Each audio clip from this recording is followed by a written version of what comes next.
Story शुरू करने से पहले मैं आप सबसे एक रिक्वेस्ट करना चाहता हूँ कि प्लीज मेरे चैनल को सब्सक्राइब करें। वीडियो पसंद आए तो वीडियो पे लाइक करें और जितना हो सके अपने फ्रेंड्स को शेयर करें।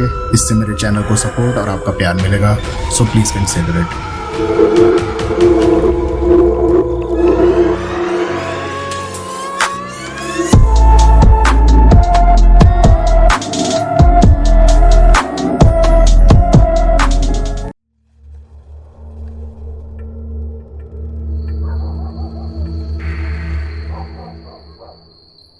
रात के 3 बज रहे थे। ठंडी ठंडी हवाएं चल रही थी और एक अजीब सी चुप्पी थी चारों तरफ। मनोज और नितिन मॉल के बाहर खड़े थे। दोनों बस चुपचाप खड़े एक दूसरे की तरफ देख रहे थे। नितिन इंतजार कर रहा था कि कब मनोज उसे इस मॉल की कहानी सुनाएगा, और मनोज ये सोच रहा था कि वो कैसे नितिन को यह कहानी सुनाएगा।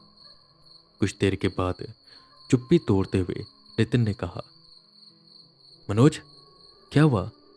तू इतनी देर से चुप क्यों खड़ा है? जिस पर मनोज कहता है, बस सोच रहा हूं कहां से शुरू करूं इस मॉल की कहानी को। नितिन ने बीड़ी का एक कश लिया और कहा, तुम शुरू से मुझे बताओ। मनोज ने मॉल के अतीत के पन्नों को पलटना शुरू किया और बताने लगा कहानी इस हॉल की, जो अब मॉल बन चुका था।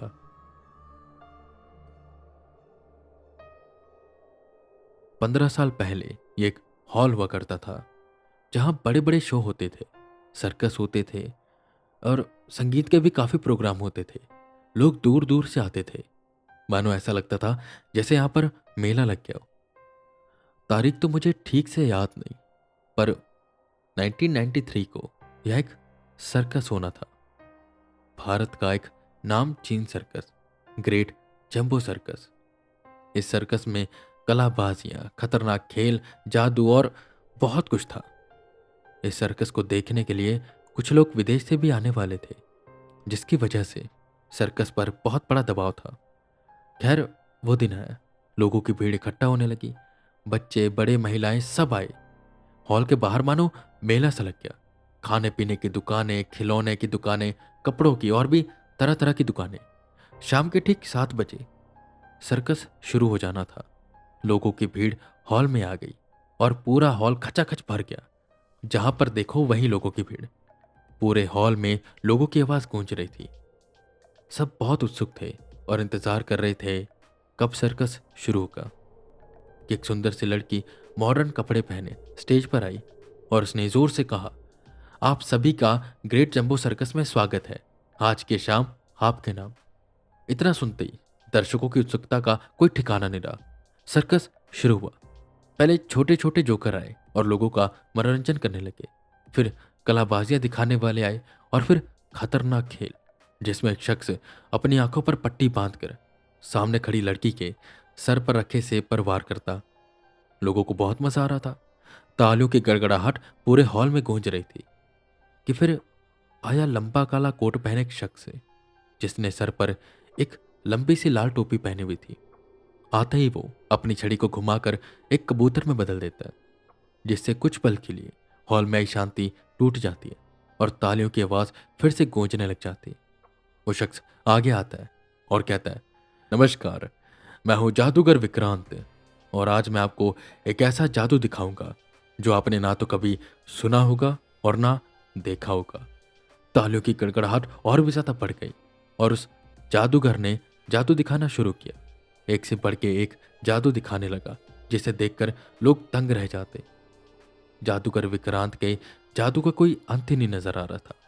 वो ऐसे जादू कर रहा था जिन्हें कल्पनाओं में भी सोच पाना मुश्किल था। कि तभी उसने हॉल में बैठे लोगों से कहा, अब का ये जादू सबसे अलग जादू होगा, जिसे केवल फिल्मों में किया जा सकता है, असलियत में कोई नहीं कर सकता। और इस जादू को दिखाने के लिए मुझे चाहिए 3 बच्चे। 3 प्यारे बच्चे भागते हुए जादूगर के पास आए, जिन्हें देखकर पता नहीं क्यों उसका बर्ताव कुछ बदला। वो थोड़ा चिंतित हुआ, पर लोगों की उत्सुकता को देखते हुए उसने देर न की और इन 3 बच्चों के सर पर बारी बारी हाथ फेरा। ऐसा लग रहा था जैसे वो तीनों बच्चे उसके वश में आ गए। जादूगर विक्रांत ने उनके हाथ में एक लाल रंग का कपड़ा देते हुए उस पर आग लगा दी। चारों तरफ सन्नाटा छा गया। लोग चिंतित होने लगे, पर उन 3 बच्चों को कुछ भी न हुआ और वो उस आग से खेलने लगे। ऐसा जादू लोगों की कल्पना से बाहर था। विदेश से आए लोग तो खड़े हो गए, पर जादूगर विक्रांत के चेहरे पर चिंता दिखाई दे रही थी। और अचानक ही पता नहीं क्या हुआ, जादूगर विक्रांत का वो जादू बेकाबू हो गया। वो तीनों बच्चे अजीब तरीके से बर्ताव करने लगे। अचानक हॉल के कोने में आग लग गई। भागो भागो की आवाजें गूंजने लगी। लोगों की भगदड़ मची। किसी को कुछ भी समझ नहीं आ रहा था कि आखिर यहां पर हो क्या रहा है। उस आग की लपटें और भी ज्यादा बढ़ने लगी और वो दर्शकों को अपने लपेटे में लेने लगी।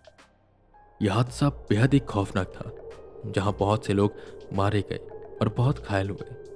ये सब जादूगर विक्रांत की वजह से हुआ था।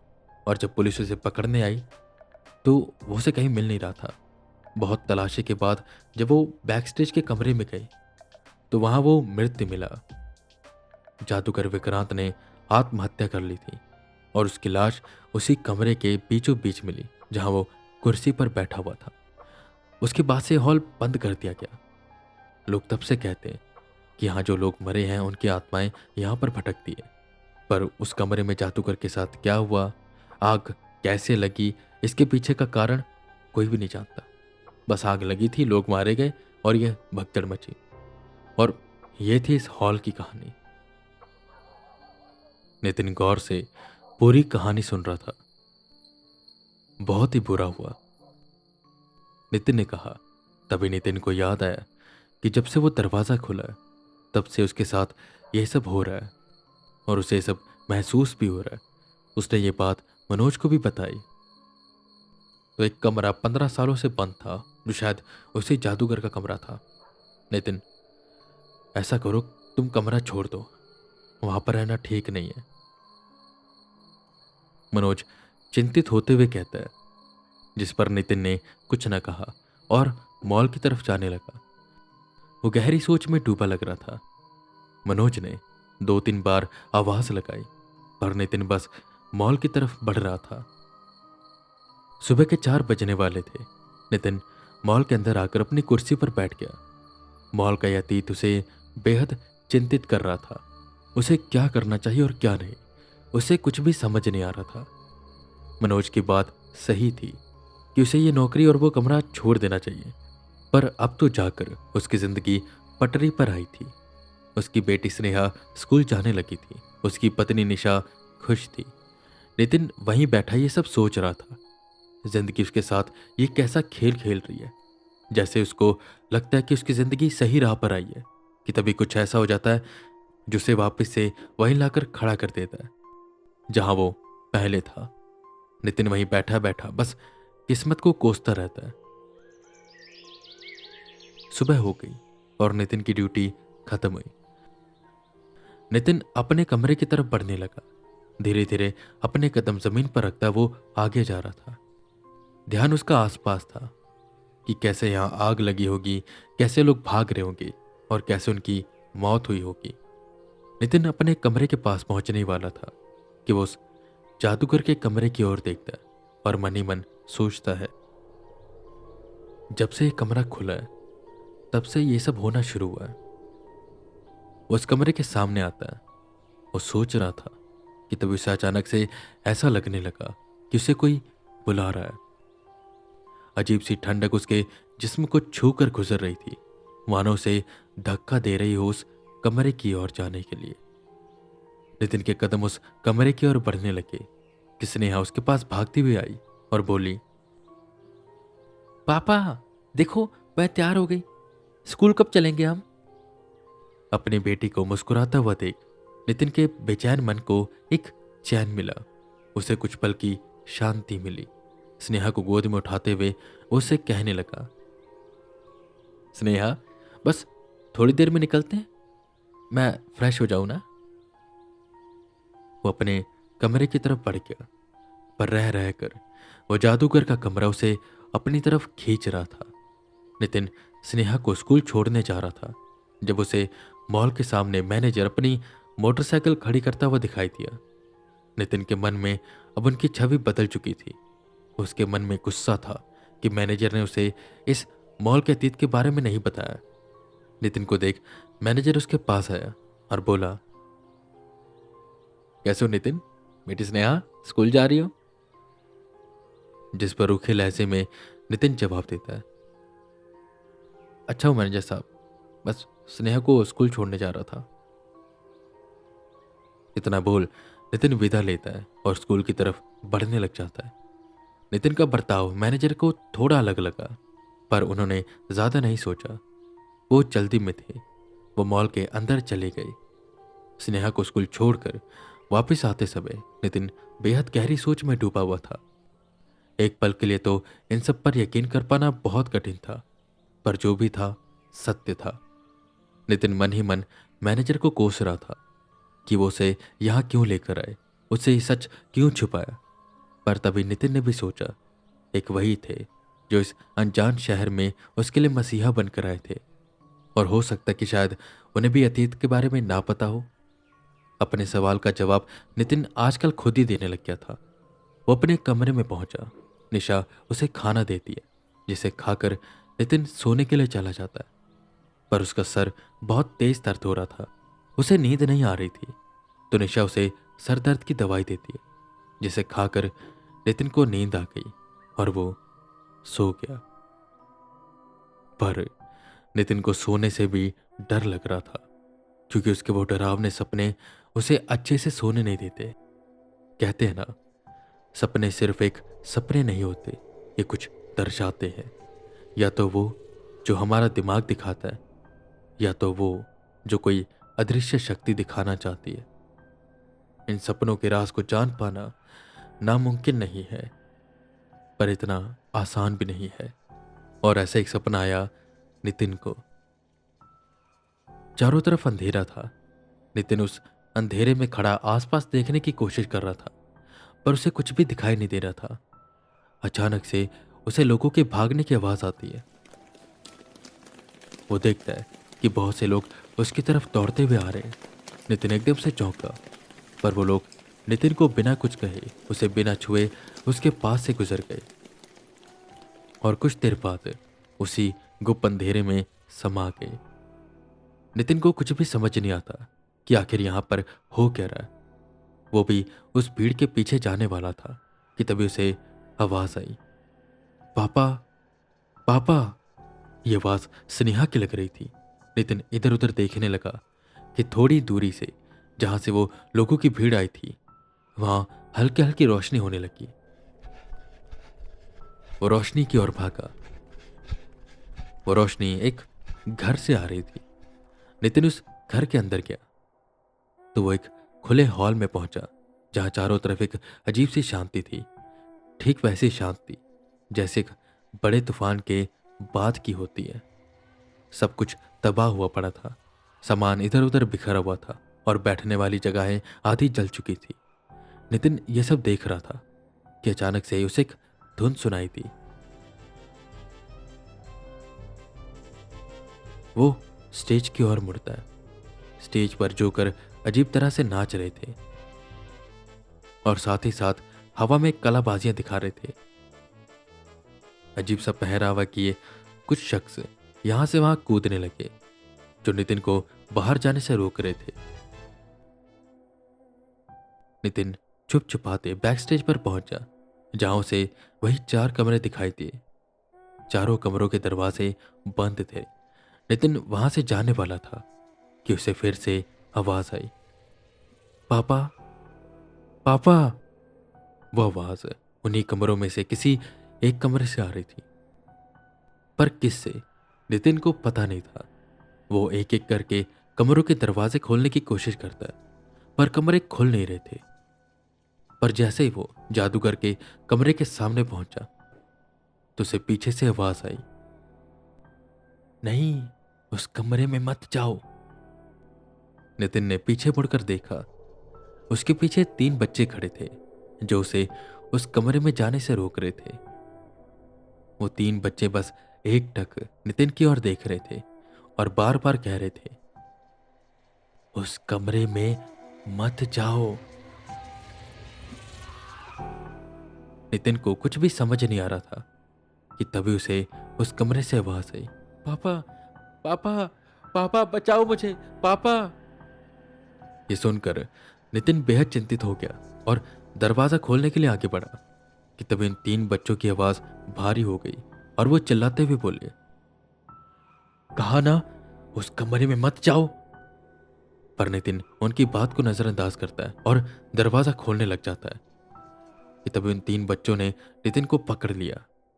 अपने शरीर की पूरी ताकत लगाते हुए नितिन उन्हें हटाने की कोशिश करता है, पर उन बच्चों में इतनी ज्यादा ताकत थी कि वो नितिन को बड़े आराम से पकड़कर पीछे ले जा रहे थे। हटो, क्या कह रहे हो तुम? मुझे दरवाजा खोलने दो, मेरी बेटी अंदर है। हटो, जाने दो मुझे।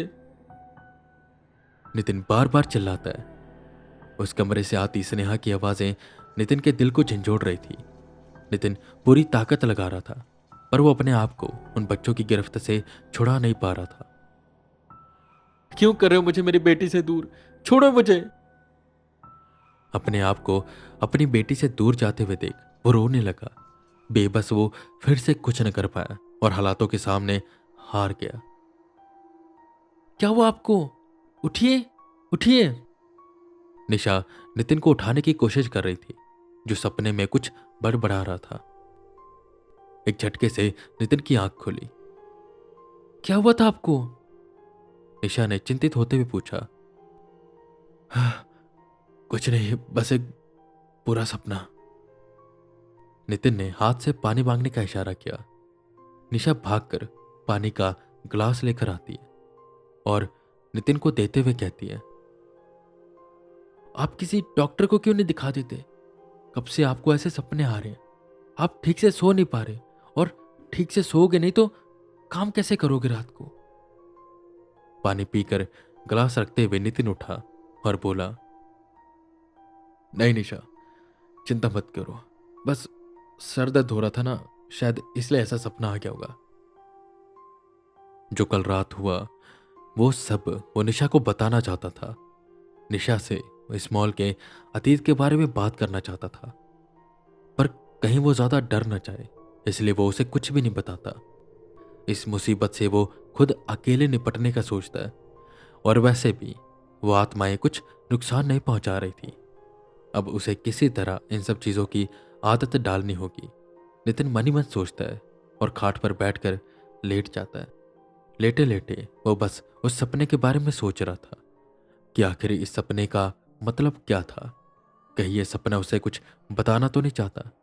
कहीं उसकी बेटी पर कोई संकट तो नहीं है? नितिन की चिंता बढ़ती जा रही थी। उसे क्या करना चाहिए और क्या नहीं, उसे कुछ भी समझ नहीं आ रहा था। एक पल उसके मन में ख्याल आता कि उसे नौकरी और कमरा छोड़ देना चाहिए, और वहीं दूसरे पल आता कि बड़ी मुश्किल से नौकरी और कमरा मिला है।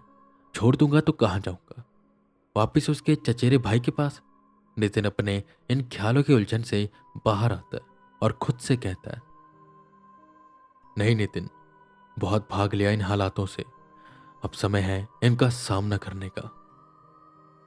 नितिन ने यह फैसला कर लिया था कि वो ये काम नहीं छोड़ेगा, और जो भी मुसीबत आएगी उसका डटकर सामना करेगा। एक आग उसके सीने में जल रही थी, और इसी आग को लिए वो रात की ड्यूटी पर पहुंचा। पूरे मॉल में एक चक्कर लगाने के बाद वो बाहर मनोज के पास जाता है। मनोज नितिन को देखकर थोड़ा हैरान हुआ। नितिन, तुम गए नहीं? अगर मैं तुम्हारी जगह होता ना, इसे छोड़कर चला गया होता। जिस पर नितिन ने गंभीर होते हुए मनोज से कहा, हाँ, शायद इसलिए तुम मॉल के बाहर ड्यूटी करते हो, अंदर नहीं। मैं अब डरने वाला नहीं हूं।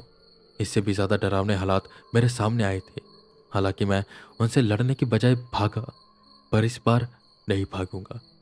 मैं अपनी बेटी स्नेहा को एक उज्जवल भविष्य देना चाहता हूं, और उसके लिए मुझे जो करना पड़ेगा मैं करूंगा। नितिन के अंदर की निडरता देख मनोज प्रभावित हो गया और कहने लगा, वाह नितिन, तुम इतने बहादुर हो, मुझे पता नहीं था। और तुम्हारी इसी निडरता को देखकर मैंने भी फैसला किया कि मैं भी निडर बनूंगा। अगर मेरी तुम्हें कभी भी जरूरत पड़े, बताना जरूर। ये बात सुनकर नितिन बेहद खुश हो गया। कुछ दिनों की मुलाकात में मनोज और नितिन एक दूसरे के दुख सुख के साथी बन गए थे। कुछ देर यूं ही यहाँ वहाँ की बातें करने के बाद मनोज एकदम से नितिन से पूछता है, वैसे नितिन, तुम क्या कह रहे थे? हालात से लड़ने की बजाय मैं पीठ दिखाकर भाग गया, क्या हुआ था ऐसा? नितिन जेब से बीड़ी निकालता है और मनोज को देता है। ऐसा लग रहा था जैसे वो इस सवाल का जवाब नहीं देना चाहता। मनोज ये बात समझ जाता है और सोचता है कि कुछ अंदरूनी बात होगी शायद, इसलिए नहीं बताना चाहता, और वो दोनों बीड़ी पीने लग जाते हैं। नितिन की बीड़ी अभी आधी खत्म हुई थी कि वो उसे नीचे फेंक देता है और पैरों से मसलते हुए कहता है, अच्छा मनोज, मैं अंदर चलता हूं। मनोज ने नितिन को अंदर जाने से रोका। नितिन, यही खड़े रहो, 3 बजे के बाद अंदर जाना, सुना है तब आत्माओं की शक्तियां कम हो जाती हैं। अच्छा, तो कब तक ऐसे ही चलता रहेगा? रोज आऊं यहीं खड़ा रहूं और 3 बजे के बाद अंदर जाऊं? तो ये ड्यूटी किस बात की हुई? ये तो काम चोरी हुई ना। जो होगा मनोज, देखा जाएगा। समस्याओं को देखकर भागेंगे तो कोई हल नहीं निकलेगा, इससे बल्कि समस्याएं बढ़ेंगी।